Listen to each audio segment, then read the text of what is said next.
नमस्कार, मैं हूं संदीप चौधरी। आज सीधा सवाल में बात होगी अमेरिका और इजरायल के ईरान पर हमले की। चौथा दिन हो गया है और घमासान थमने का नाम नहीं ले रहा है।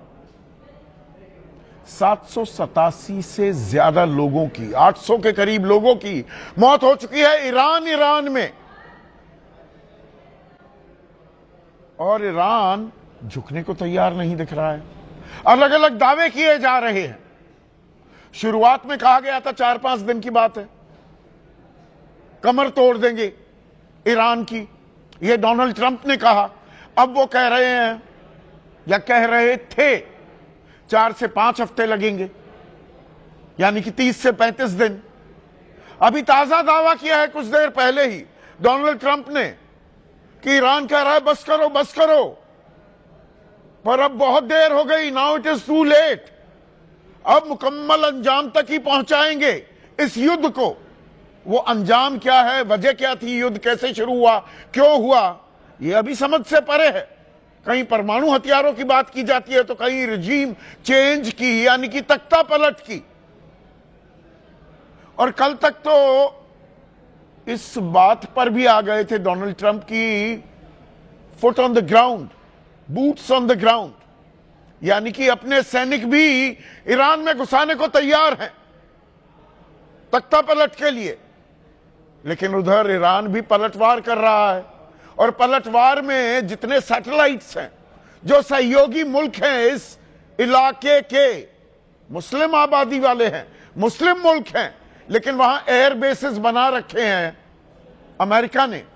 वो कतर हो, कुवैत हो, ओमान हो, यूएई हो, सऊदी अरब हो, बहरीन हो।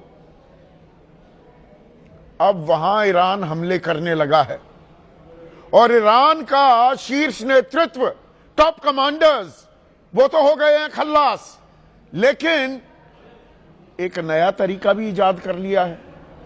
तैयारी कर रहा था ईरान। मोज़ैक डॉक्ट्रिन कहते हैं कि सर अलग हो जाए तो भी शरीर काम करता रहेगा। 21 टुकड़ियों में पूरी सेना बट गई है और हर कोई अपने हिसाब से इंडिपेंडेंटली काम कर रहा है। और इस सब में भारत अभी चुप्पी साधे बैठा है। जो ये हिंसा हो रही है, दोनों को संयम बरतने की, दोनों खेमों को संयम बरतने की सलाह तो दी जा रही है, लेकिन अब देश में भी, भारतीय राजनीति में भी घमासान मचा हुआ है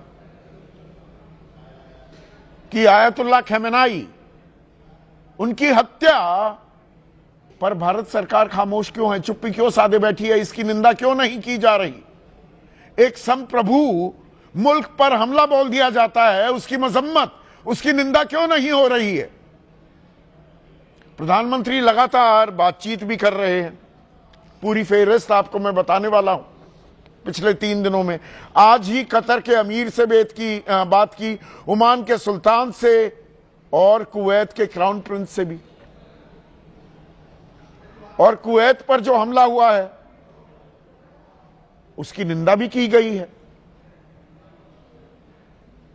तो अब कांग्रेस ये सवाल पूछ रही है, एक अखबार में लेख भी लिख दिया सोनिया गांधी ने, कि ये चुप्पी, ये न्यूट्रलिटी नहीं है, यानी कि आप तटस्थ नहीं है, ये जिम्मेदारी लेने को तैयार नहीं है। और भारत का एक रुतबा है, एक ओहदा है, एक खनक है अंतर्राष्ट्रीय पटल पर, अंतर्राष्ट्रीय मंच पर, और भारत को अपनी मौजूदगी दर्ज करानी चाहिए। सरकार कह रही है कि हमें पहले अपने नागरिकों की सुरक्षा को प्राथमिकता देना है। और ऐसे में जो ये व्यापकता बढ़ती जा रही है इस जंग की, इस युद्ध की, ये थमेगा कब और कितना नुकसान दुनिया सहेगी और हमें कितना नुकसान सहना पड़ेगा। नफे और नुकसान का आकलन भी करना जरूरी हो जाता है और इसमें राजनीतिक नफे नुकसान को भी आंका जाने लगा है कि आज इसी पर चर्चा करने वाला हूं। ऐसे में आपकी राय, आपके सुझाव और आपके सवाल, जो अब सीधा सवाल के अहम हिस्सा बन चुके हैं, उनका रहेगा इंतजार। 7-5 से लगातार 1 घंटे करने वाला हूं चर्चा। बने रहिए।